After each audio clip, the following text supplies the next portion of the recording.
ನಮಸ್ಕಾರ ವೀಕ್ಷಕರೇ, ನಾನು ನಿಮ್ಮ ಗಿರಿಧರ್ ಭಟ್. ಆರ್ಥಿಕವಾದಂಥ ಹೊಡೆತಗಳು ಯಾವುದಾದ್ರೂ ಒಂದು ಸ್ವರೂಪವಾಗಿ ಕಾಣುತ್ತೆ. ಮನುಷ್ಯ ದಿಢೀರಂತ ಶ್ರೀಮಂತರ ಆಗಲಿಕ್ಕೆ ಸಾಧ್ಯ ಇಲ್ಲ. ದುಡಿಬೇಕು, ಆ ಪರಿಶ್ರಮಕ್ಕೆ ತಕ್ಕ ಹಾಗೆ ಫಲ ಎಂಬುದಾಗಿ ನಾವು ನೋಡ್ತೇವೆ. ಯಾವುದೋ ಒಂದು ಮಂತ್ರ ಹೇಳಿದ ತಕ್ಷಣನೋ ಅಥವಾ ಪೂಜೆ ಪುನಸ್ಕಾರ ಮಾಡಿದ ತಕ್ಷಣ ಶ್ರೀಮಂತರಾಗಲಿಕ್ಕೆ ಸಾಧ್ಯ ಇಲ್ಲ.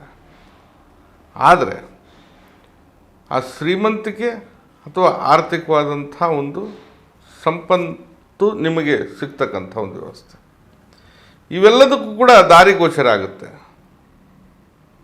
ಎಲ್ಲ ಒಂದು ಕಡೆ ಅನಗತ್ಯವಾಗಿ ಪೋಲಾಗ್ತಾ ಇರ್ತಕ್ಕಂಥ ಹಣ ಉಳಿತಾಯದತ್ತ ಸಾಗ್ಬೋದು. ನಿಮ್ಮ ಮನಸ್ಥಿತಿ ಪರಿಪಕ್ವತೆ ಹೊಂದಿ ಹಣಕಾಸಿನಲ್ಲಿ ಏಳಿಗೆ ಆಗ್ಬೋದು. ಅಥವಾ ಮಾಡ್ತಕ್ಕಂಥ ವ್ಯವಹಾರ ದುಡಿಮೆಯ ಬಗ್ಗೆ ನಿಮಗೊಂದಷ್ಟು ದಾರಿಗಳು ಗೋಚರಾಗಿ ಇನ್ನಷ್ಟು ಸಾಕಷ್ಟು ಉಳಿತಾಯ ಹಣ ಮಾಡ್ತಕ್ಕಂಥ ಒಂದು ವ್ಯವಸ್ಥೆಗೂ ಕೂಡ ಹೋಗ್ಬೋದು. ಈ ರೀತಿಯಲ್ಲಿ ನಾವು ಯೋಚನೆ ಮಾಡಬೇಕಾಗ್ತದೆ. ಶ್ರಮದ ಹಿಂದೆ ಫಲ, ಶ್ರಮದಂತೆ ಜೀವನ. ಹಾಗೆ ಏನು ದುಡಿತೀರ ಅದರಷ್ಟು ನಿಮ್ಮ ಜೀವನ, ಏನು ಬುದ್ಧಿವಂತಿಕೆಯಿಂದ ವ್ಯವಹಾರ ಮಾಡ್ತೀರಾ ಅದರಂತೆ ಫಲ. ಹೀಗೆ ಆರ್ಥಿಕವಾದಂಥ ಒಂದು ಅಭಿವೃದ್ಧಿ ಅನ್ನೋದು ತಾವು ಕಾಣ್ಬೋದು. ಆದರೆ ಹಣದ ವಿಷಯವಾಗಿ ಬಹಳಷ್ಟು ಜಂಜಾಟ, ಗೊಂದಲ, ಕಾಡಾಟ, ಏನೋ ಒಂದು ಕಷ್ಟನೋ ನಷ್ಟನೋ ಇನ್ನೊಬ್ಬರ ಹತ್ರ ಬೇಡುವಂಥ ಒಂದು ಪರಿಸ್ಥಿತಿ, ಪದೇ ಪದೇ ಆರ್ಥಿಕವಾದಂಥ ಹೊಡೆತ, ತಿಂಗಳು ಮುಗಿಯೋಷ್ಟರಲ್ಲಿ ಇರೋವಂಥ ಹಣ ಖರ್ಚು ಮಾಡಿ ಇನ್ನೊಂದು 5,000 ರೂಪಾಯಿ ಎಕ್ಸ್ಟ್ರಾ ಸಾಲ ಮಾಡಬೇಕು. ಇಂಥ ಒಂದು ವಾತಾವರಣ. ಅಥವಾ ಏನೋ ಹಣ ಮಾಡಿದ್ವಿ, ಸಂಪಾದನೆ ಮಾಡಿದ್ವಿ, ಇಟ್ಟಿದ್ದೀವಿ, ಯಾವುದೋ ಒಂದು ರೋಗ ರುಜಿನ ಆಪತ್ತು ವಿಪತ್ತು ಅನ್ನೋದು ಎಲ್ಲಿಂದನೋ ಬಂದು ನಿಮಗೇ ಸಿಕ್ಕಾಕಿ ಇದ್ದಿದ್ದು ಕಳ್ಕೊಂಡು ಹೋಗೋದು, ಆಸ್ಪತ್ರೆಗೆ ಖರ್ಚು ಮಾಡೋದು, ಹಣ ಉಳಿತಾಯ ಆಗೋದಿಲ್ಲ. ಅಥವಾ ವ್ಯಾವಹಾರಿಕವಾಗಿ ಗಳಿಸಿರ್ತಕ್ಕಂಥ ಹಣ ಮನೆಗಂಟನೂ ಕೂಡ ಬರೋದಿಲ್ಲ. ಮೋಸದ ಜಾಲ. ಯಾರೋ ಹೇಳ್ತಾರೆ ಸಾಲ ಕೊಡ್ತೀರಾ, ತೊಗೊಂಡು ಹೋಗ್ತಾರೆ, ಅದರಿಂದ ನಿಮ್ಗೆ ಸಿಗೋದು ಏನೂ ಇಲ್ಲ, ಕೊಟ್ಟಿರೋ ದುಡ್ಡು ವಾಪಸ್ ಬರಲ್ಲ. ಅದೇ ರೀತಿಯಲ್ಲಿ ಅದು ಯಾವುದೇ ರೀತಿಯಲ್ಲಿ ಫಲ ಅನ್ನೋದು ಸಿಗೋದಿಲ್ಲ. ಕೆಲವೊಬ್ಬರು ಏನಾಗುತ್ತೆ, ದುಡಿಮೆ ಮಾಡ್ತಾರೆ, ಶ್ರಮ ಮಾಡ್ತಾರೆ, ಕಷ್ಟಪಡ್ತಾರೆ, ವ್ಯವಹಾರ ಎಲ್ಲ ರೀತಿಯಾದಂಥ ಒಂದು ಪ್ರಯತ್ನ, ಆದರೂ ಕೂಡ ಹಣಕಾಸಿನ ವಿಷಯದಲ್ಲಿ ಖಾಲಿ ಕೈ ಆಗಿರುತ್ತೆ. ಆ ಮನೇಲಿ ಏನಾದರೂ ಒಂದು ರೀತಿ ಸಮಸ್ಯೆನೋ ಅಥವಾ ಹಣಕಾಸು ಬರ್ತಾ ಇಲ್ಲ, ಇಂಥ ಒಂದು ಚೈತನ್ಯ ಇಲ್ಲದಿರೋದಕ್ಕೆ ನಾವು ಕಾಣ್ತಾ ಇರ್ತೇವೆ. ಈ ರೀತಿಯಾದಂಥ ಹಣಕಾಸಿನ ಸಮಸ್ಯೆಗಳಿಗೆ ಯಾವ ರೀತಿಯಲ್ಲಿ ಪರಿಹಾರ, ಸರಳವಾದಂಥದ್ದನ್ನು ನೋಡೋದಾದ್ರೆ ನಾವು ನೋಡಿ, ತಾವು ಈ ಗಿಡದ ಬೇರನ್ನು ತೆಗೆದುಕೊಳ್ಳಿ. ಯಾವುದು? ದತ್ತೂರಿ ಗಿಡದ ಬೇರು. ದತ್ತೂರಿ ಗಿಡ ಎಲ್ಲಿದೆ, ಎಲ್ಲಿ ಸಿಗುತ್ತೆ, ಹೇಗೆ ಸಿಗುತ್ತೆ, ಸ್ವಲ್ಪ ಅದ್ರ ಬಗ್ಗೆ ತಾವು ನೋಡಿ ತಿಳ್ಕೊಳ್ಳಿ. ಅಥವಾ ಏನೋ ಅದು ಗೂಗಲ್ನಲ್ಲಿ ನೋಡಿ, ಅದರ ಪಿಕ್ಚರ್ ಬರುತ್ತೆ. ನಮ್ಮೂರಲ್ಲೆಲ್ಲ ದತ್ತೂರಿ ಗಿಡ ಅಂದರೆ ನಿಮ್ಮೂರಲ್ಲಿ ನಾನು ಹೆಂಗೆ ಹುಡ್ಕೊಂಬರಲಿ, ಈ ರೀತಿ ಕೇಳೋವಂಥವ್ರು ಇರ್ತಾರೆ ಪ್ರಶ್ನೆ. ಹಾಗಾಗಿ ಹೇಳ್ತಾ ಇದ್ದೀನಿ. ಆ ದತ್ತೂರಿ ಗಿಡದ ಬೇರನ್ನು ತಾವು ತೆಗೆದುಕೊಳ್ಳಿ.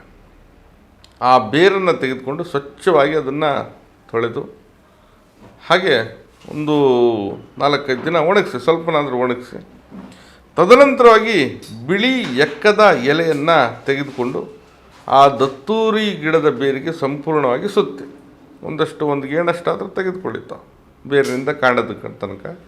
ತದನಂತರವಾಗಿ ಅದರ ಸುತ್ತ ತಾವು ಎಕ್ಕದ ಗಿಡದ ಎಲೆಯನ್ನು ಸುತ್ತಿ 5 ಥರದ ದಾರ, 5 ಬಣ್ಣ ಇರಬೇಕು ದಾರ.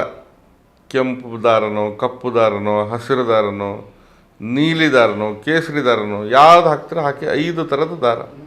5 ಥರದ ದಾರ ಸಿಕ್ಕಿಲ್ವ, ಬಿಳಿ ದಾರವನ್ನು ನೀವೇ 5 ಥರ ಕಲರ್ ಮಾಡಿ, ತೊಂದರೆ ಇಲ್ಲ. ಇದು ಹಾಕಿ ಸಂಪೂರ್ಣವಾಗಿ ಆ ಎಕ್ಕದ ಗಿಡದ ಎಲೆಯ ಜೊತೆಗೆ ದತ್ತೂರಿ ಗಿಡದ ಬೇರಿಗೆ ತಾವು ಸುತ್ತಬೇಕು. ಸುತ್ತಿದ ನಂತರ ಇದನ್ನು ಸಂಪೂರ್ಣವಾಗಿ ಅರಿಶಿನ ಕುಂಕುಮವನ್ನು ಮಿಶ್ರಣ ಮಾಡಿ ಅದನ್ನು ಪೂರ್ತಿಯಾಗಿ ಹಚ್ಚಿಬಿಡಿ.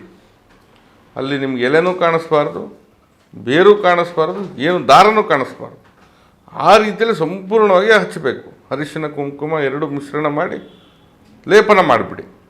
ಅದನ್ನು ಮನೆಯ ಮುಖ್ಯ ದ್ವಾರದ ಮೇಲ್ಭಾಗದಲ್ಲಿ, ಒಳಭಾಗಿಲಿನ ಮೇಲ್ಭಾಗ, ಮನೆಯ ಮುಖ್ಯ ದ್ವಾರ ಒಳಭಾಗಿಲಿನ ಮೇಲ್ಭಾಗದಲ್ಲಿ ಕಟ್ಬೋದು.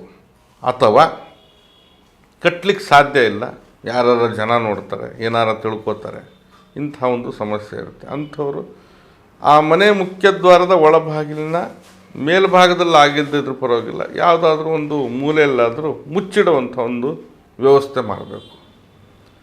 ಮುಚ್ಚಿಡುವಂಥ ಒಂದು ವ್ಯವಸ್ಥೆ ಮಾಡಿದ್ರೂ ಕೂಡ ಸಾಕು, ಅಥವಾ ಯಾವುದಾದ್ರೂ ಒಂದು ಬಟ್ಟೆಯಲ್ಲಿ ಕಟ್ಟಿ ಎಲ್ಲರೂ ಇಟ್ಟರೂ ಸಾಕು. ಇದನ್ನು ಮಾಡೋದ್ರಿಂದ ಖಂಡಿತವಾಗಿ ಆ ಮನೆಯಲ್ಲಿ ಧನಾತ್ಮಕವಾದಂಥ ಶಕ್ತಿ, ವ್ಯವಸ್ಥೆ, ಕೂಟಗಳು ವೃದ್ಧಿಯಾಗುತ್ತೆ. ಇದು ಖಂಡಿತ ನಿಮ್ಮನ್ನು ಧನಿಕನನ್ನಾಗಿ ಮಾಡುತ್ತೆ, ಕುಬೇರನನ್ನಾಗಿ ಮಾಡುತ್ತೆ, ಶ್ರೀಮಂತಿಕೆಯನ್ನು ಹೊತ್ತು ತರುತ್ತೆ. ಆದರೆ ಇದರ ತಕ್ಕ ಹಾಗೆ ಪರಿಶ್ರಮ, ಕೆಲಸವೂ ಕೂಡ ಇರುತ್ತೆ. ಬೇರೆ ಕಟ್ಟಿದ ತಕ್ಷಣ ಮನೆಯಲ್ಲಿ ಕೂತ್ಕೊಂಡು ಶ್ರೀಮಂತರಾಗಲ್ಲ. ಆದರೆ ಇದು ನಿಮ್ಮಲ್ಲಿ ಒಂದು ಚೈತನ್ಯ, ಲವಲವಿಕೆ, ನಿಮ್ಮಲ್ಲಿರ್ತಕ್ಕಂಥ ಆಲಸ್ಯ, ತಾಮಸಿಕವಾದಂಥ ಗುಣಧರ್ಮವನ್ನು ತೆಗೆದುಹಾಕಿ, ಆ ಮನೆಯಲ್ಲಿರ್ತಕ್ಕಂಥ ನಷ್ಟ, ದಾರಿದ್ರ್ಯ ಅಥವಾ ಕೆಲವೊಂದು ಕೆಟ್ಟ ದೃಷ್ಟಿ, ಬಾಧೆ, ದೋಷಗಳಿದ್ದರೂ ಕೂಡ ಅದನ್ನು ತೆಗೆದುಹಾಕಿ ಧನಾತ್ಮಕವಾದಂಥ ಶಕ್ತಿಗಳನ್ನು ಬೆರೆಸಲಿಕ್ಕೆ ಇದು ಸಹಾಯ ಮಾಡುತ್ತೆ. ಹಾಗೆ ನಿಮ್ಮ ಒಂದು ಲವಲವಿಕೆ, ಚೈತನ್ಯ ನಿಮ್ಮಲ್ಲಿ ಹೆಚ್ಚಳ ಇದ್ದರೆ ನೀವು ಏನು ಬೇಕಾದರೂ ಮಾಡಿದ್ರೆ ನಡೆಯುತ್ತೆ. ಅದೃಷ್ಟ ತರುತ್ತೆ, ಭಾಗ್ಯೋದಯ ತರುತ್ತೆ. ಅಂಥ ಒಂದು ಸರಳವಾದಂಥ ಪರಿಹಾರ ಇದು. ಖಂಡಿತ ನೀವು ಕುಬೇರರಾಗಿ, ನೀವು 4 ಜನಕ್ಕೆ ಹಣ ಕೊಡೋ ರೀತಿಯಲ್ಲಾಗಿ, ಹಣಕಾಸಿನ ವಿಷಯದಲ್ಲಿ ಬೇಡುವಂಥ ಪರಿಸ್ಥಿತಿ ಬರೋದೇ ಬೇಡ.